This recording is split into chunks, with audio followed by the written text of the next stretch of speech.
So ito na mga kadit yung last update natin dito sa latest update natin dito sa unit ng pangparisan. So yun na po yung final look niyan.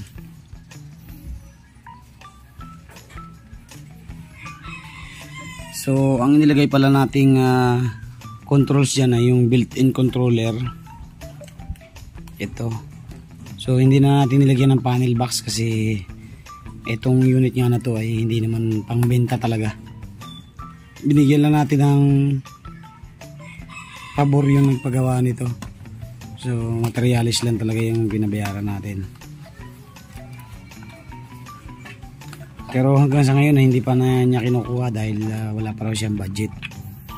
Ayan, ito built-in controller, tapos ito yung pan niya. Hindi ko na siya nilagyan ng panel box kasi medyo may presyo kasi din yung panel box na yun at mahirap gawin.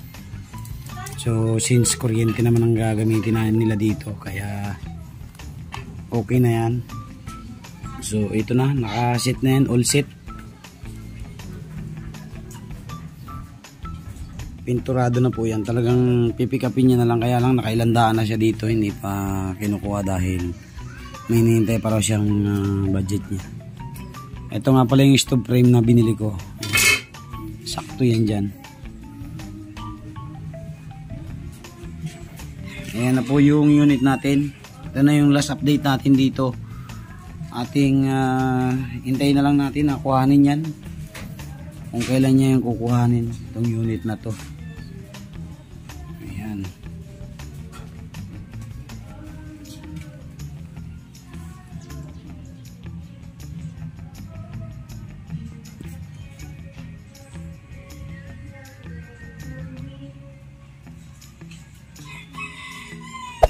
Hey there.